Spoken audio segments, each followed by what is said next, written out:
So I promised a video here again for on a subject I wanted to bring up because my friend Krista, she's my girlfriend's sister, she was prepping as campaign a session for her campaign that I actually play in, and she texted me. She said, "Hey, I've got an epic battle coming up that you guys are going to go through," and I was wondering, and she gave me basically a rundown of what the battle was going to be like. Basically, she was like, "Here's all the enemies you're going to face." And she's like, "Is this a good fight? I want it to be epic. This is going to be kind of a climactic point in this a bunch of stuff you guys have been up to. So I want it to be big and grand and such." And I thought that's fair. But she had like 75 zombies plus 25 cultists plus a couple other kind of big baddies, like an Etten zombie and the head lead cultist and stuff like that. And I sat there, I was like, that is way too much. And so today I want to talk about how do I build fight encounters? How do I build battles? And I think there's kind of two main forms of fights. There's kind of your random encounters and there's your kind of scripted battles. And we'll start with random encounters.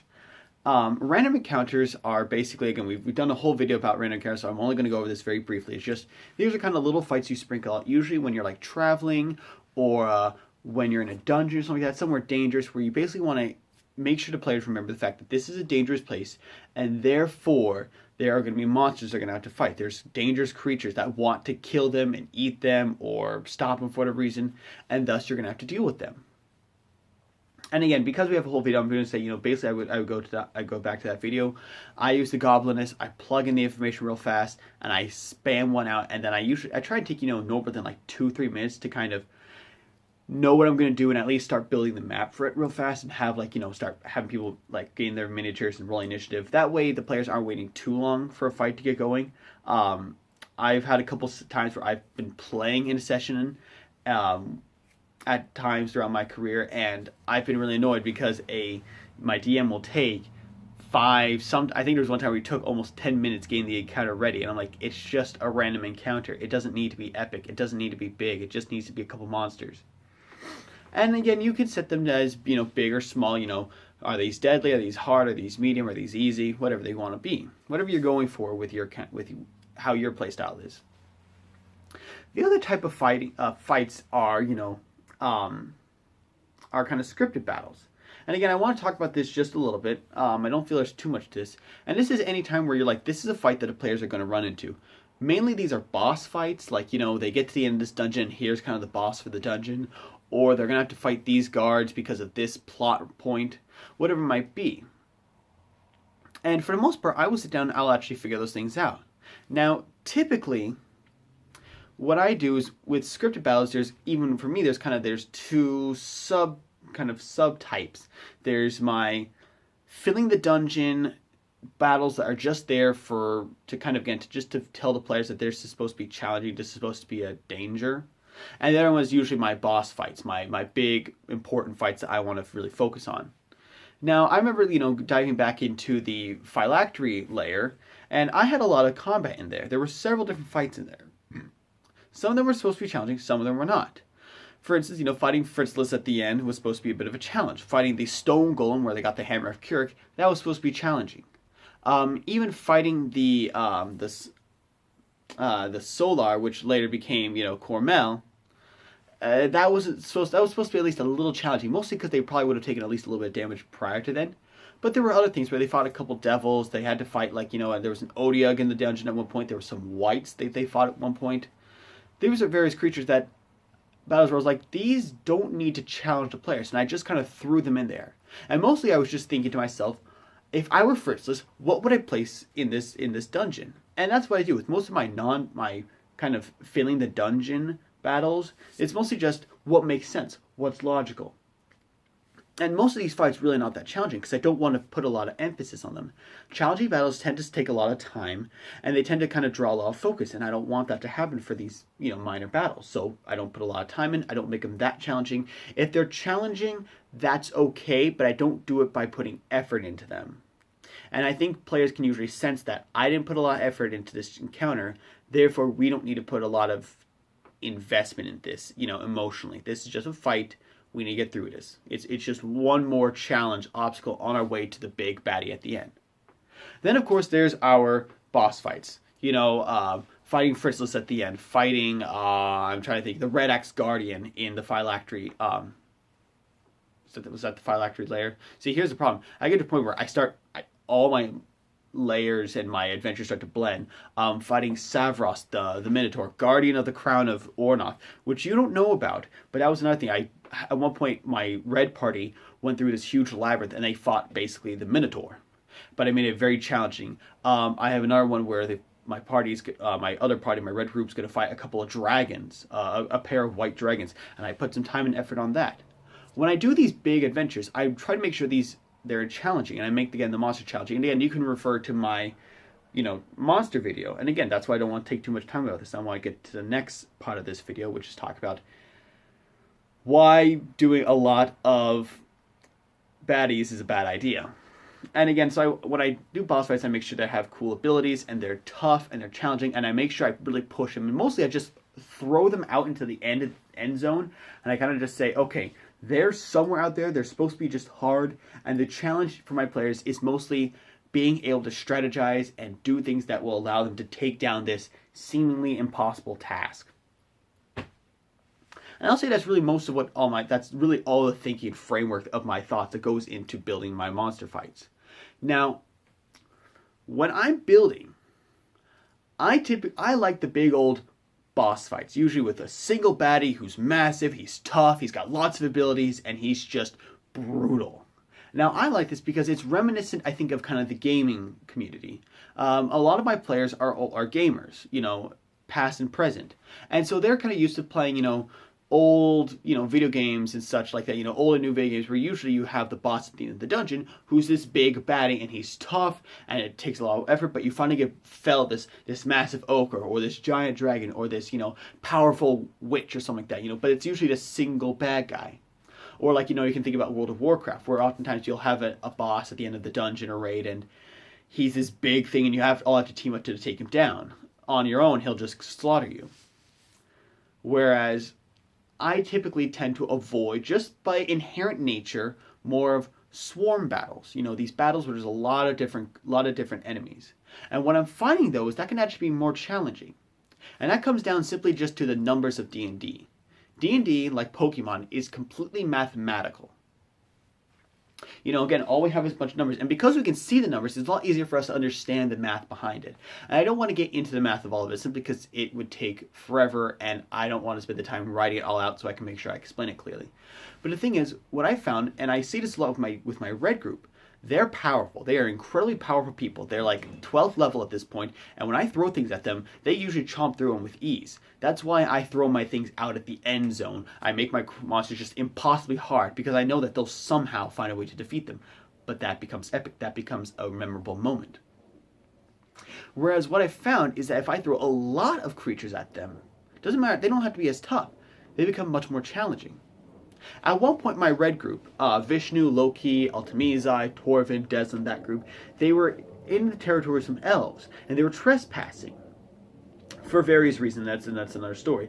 And they get captured. They get surrounded by a bunch of elves who are like, hey, you shouldn't be here. Leave now. The party's like, no, we need to be here, so we're not going to leave. They try and intimidate the elves. The elves finally just turn on them. They finally, attack them. And what happened is there was about a dozen elves, and there's 5 of them. And it actually managed to fell Vishnu. Now, Vishnu is kind of a glass cannon, except he's nearly not that hard. He's got like a really hard glass, but he's usually just so much insane damage up, but he kills anything before it can hit him. And so usually when we face bosses, that's just it. The party's able to deal so much damage that the boss doesn't have enough time to take it out. But when I put a lot of enemies, 12 foes, they get so many attacks. They were high enough level, my party was, that I felt the enemies needed to get at least 2 attacks. They took, 2 attacks each with their bows, so 2 attacks times 12 elves, that's 24 attacks. Now, if you roll a d20, there's a 1 in 20 chance, that you get each number. And so when I took into account the fact that, on average, the AC for my party was about 16 or so, the elves had about a +5, +6 to hit. So they needed at least a 10 or higher to hit the party. Therefore, they have about 50% chance at a time. Now, if you have that kind of percentage, let's say your boss has, let's say he's got 50%. he gets maybe 3 or 4 attacks around. Maybe let's say he's got some legendary actions. Maybe he's got 5 attacks around. Okay, 5 attacks at 50%. He's only going to hit 2, maybe 3 times around. And even with a high damage, the players are usually able to just swarm him much faster. And even if we bump that up to, let's say we make that 80%, maybe he's got like a plus 10 to hit, so he only needs like a 6 or better, so he gets like, that's more like 75%. Okay. Then he's going to attack 3, 4, maybe 5 if he's lucky times around. Okay, now it becomes much more of a threat because now he's able to get some more hits. But if you have 24 attacks around, even if they're dealing minimal damage, I just used the regular longbow damage. 1d8 plus your dexterity, which was like a plus 3, plus 4. Okay, so that's a minimum of 4 damage times 24 attacks times 50%. That's 12 hits times 4 damage. That's 48 damage. That's an average of that's kind of a minimum average of at least 48 points of damage around.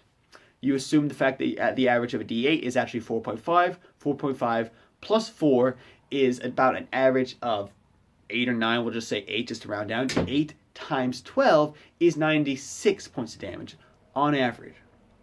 That becomes vastly more powerful. Even though my boss creature, maybe he does an average of 20 damage on a single hit, he's only getting 2 or 3 hits. He has to get at least 3 hits to kind of even start coming close to that. He has to start getting 4 or 5 hits to start really getting close to that 96 level. And there's a great video where this DM, Matt Colville, talked about, and I'll try and remember to get a link in the description that will take you to the video. It's an hour long. He's talking about 4th edition, and there's a lot of great stuff with that. I steal that. I use almost everything he talks about in that video. But if you skip about 10 minutes in, I think it's about 8 minutes in, he starts talking about some of these same things, the math behind it. He goes a little more in depth into it, so it's a great video to take 20-30 minutes, watch it, and you learn a lot. But again, so here comes Krista, and she's like, hey, I want to throw 25 plus 75 plus a couple. That's over 100 enemies.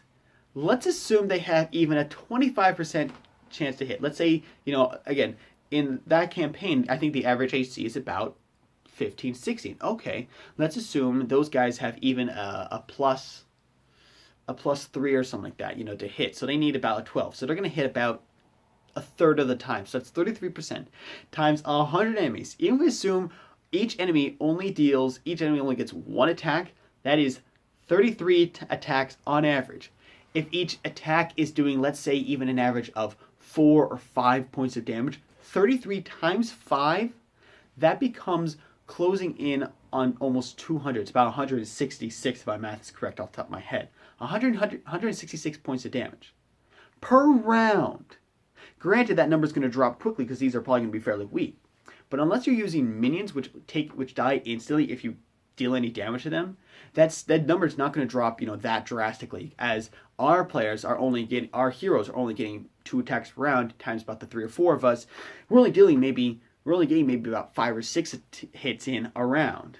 So that number doesn't drop that quickly. Meanwhile, they're still getting about 166, 160, 150 attacks per round, as the number slowly starts to decrease. And thus a damage per round, that becomes insane, and that just overwhelms. If you wanted to throw that at maybe like 15th level, then we can talk. Because at that point, they've got huge attacks that could wipe out massive swaths of these enemies, and that could feel really epic for them. The other thing you want to be careful when using a lot of enemies is also that your battle can become a slog. And a slog is any time, basically, the battle devolves into basically, I rolled a hit, he rolls a hit. I rolled a hit, he rolls a hit. I rolled a hit, he rolls a hit. Even if you're doing damage, even you're both dealing damage or anything like that, or typically it'd be the players like, I rolled a hit, I hit, I roll damage, okay, I deal this damage. This guy, my enemy rolls to hit me, he misses, okay, I rolled a hit, I hit, he rolls to hit, oh, he hits me, okay. That's what a slog comes down to. It's usually the enemy doesn't really have that many cool abilities, and so they're just rolling to hit. You've spent all your abilities, so you're just rolling to hit. And it just becomes you just trying to whittle down their HP. And that becomes really boring. And that takes a lot of time. That's part of why I like the big baddies, is because I can give them a lot of cool abilities. So they're always doing something different. Plus, it makes it so when they die, game over.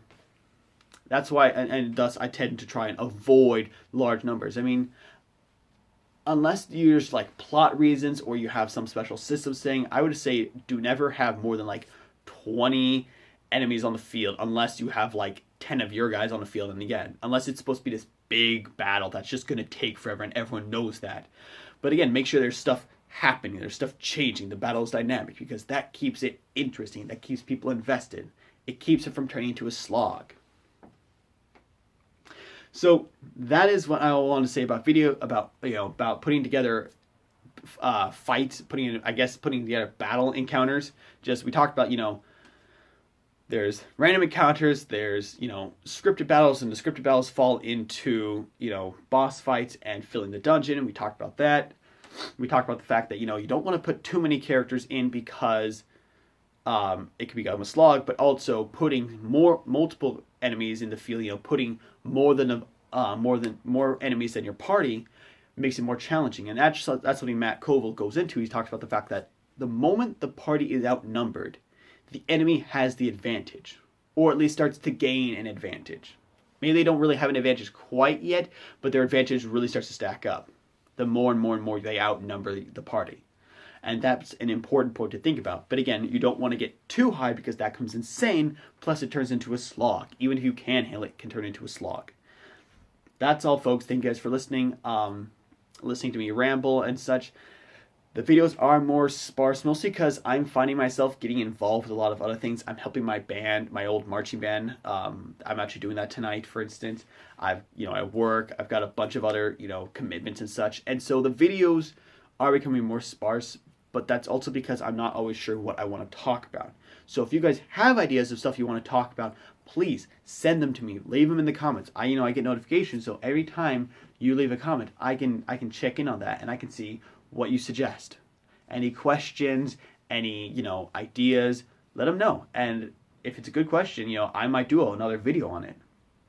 Thank you guys again, and always, stay cool.